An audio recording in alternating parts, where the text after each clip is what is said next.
ప్రేమ స్వరూపులారా, प्रेम स्वरूपो, మొట్టమొదట మీ దివ్యతత్వాన్ని మీరు గుర్తించండి. सर्वप्रथम अंतर्निहित दिव्यता को पहचानो। నేనెవరు అనేటువంటి సత్యాన్ని నీవు గుర్తించు.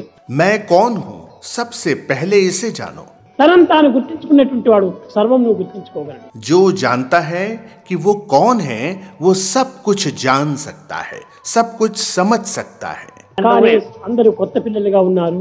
चूंकि आज यहाँ कई नए विद्यार्थी हैं, మీరందరూ కూడా చిన్న చిన్న విషయాలతో మీరు గుర్తించుకోవచ్చును. तो शुरुआत करने के लिए तुम्हें कुछ छोटे छोटे विषयों को पहले समझना होगा। ఇది ఏమిటి? నా బట్ట, ये क्या है?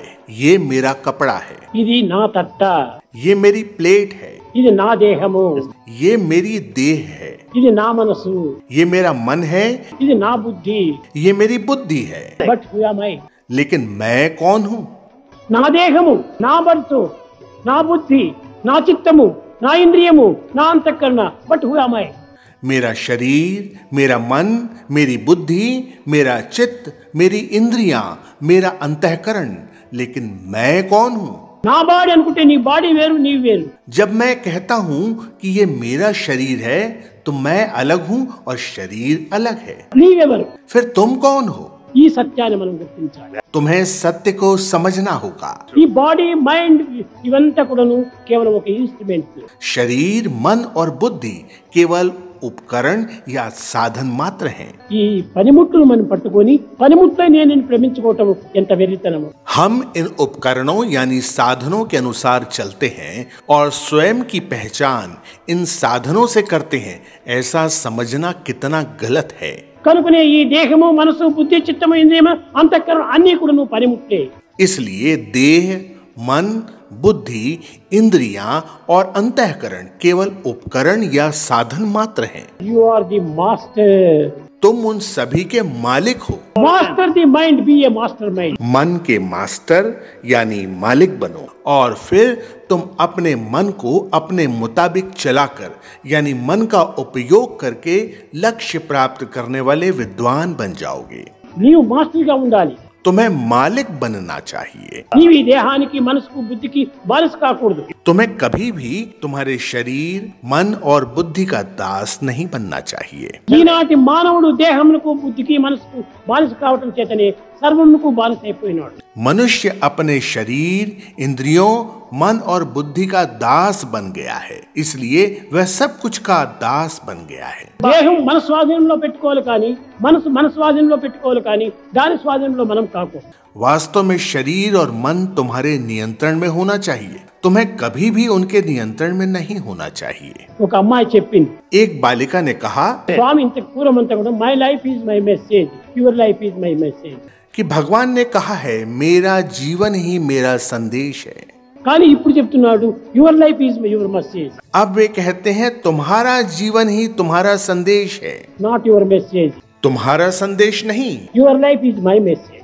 तुम्हारा जीवन ही मेरा संदेश है। మీ తత్వాన్ని మీరు చక్కగా గుర్తించాలి. अपनी वास्तविक प्रकृति को जानो।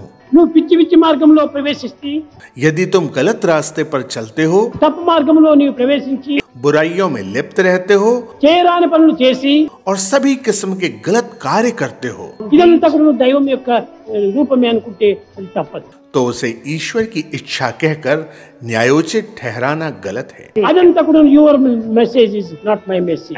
और ऐसा करने पर वो तुम्हारा संदेश है, न कि स्वामी का संदेश है। स्वामी के संदेश से इसका कोई संबंध नहीं है। కనుకనే మనం చేసినప్పుడు దైవత్వంగా ఉన్నప్పుడు అంత దైవ కార్యంగా చేయాలి. दैवत्व के दृष्टिकोण से तुम्हारे सारे कार्य भगवान के कार्य मानकर संपन्न होना चाहिए। సత్య మార్గంలో ప్రవేశించాలి.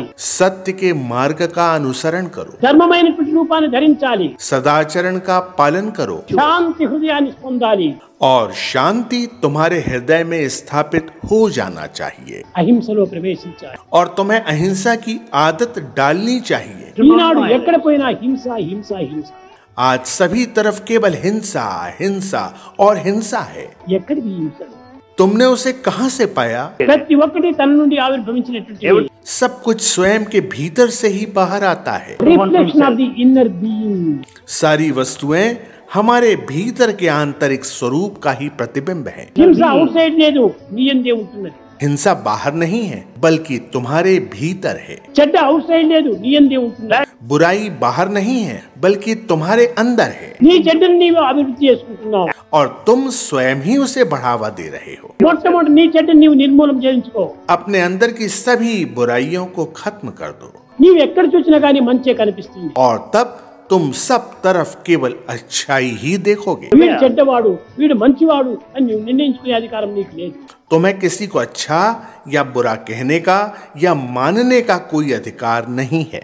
ఆ మంచి చెడ్డలు నీకు నీవే కానీ ఇతరులకు కాదు. अच्छाई और बुराई तुमसे ही संबंधित है, किसी अन्य से नहीं। కనుకనే మొట్టమొదటి చెడ్డ వచ్చినప్పుడు ఇది నా చెడ్డనే అని మొట్టమొదటి దాన్ని నిర్మూలన చేశారు. जब एक बार तुम बुरे गुणों को पहचान जाते हो तो ये जान लो कि वह दुर्गुण तुम में है। మంచి చూసినప్పుడు ఇది నా మంచి.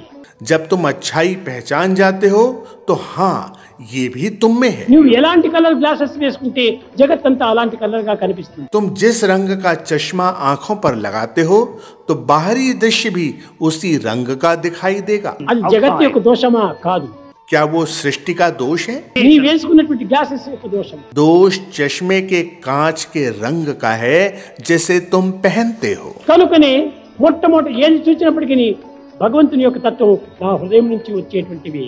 इसलिए जो भी तुम देखते हो वो ईश्वर है, दिव्यता है जो तुम्हारे हृदय से बाहर आती है।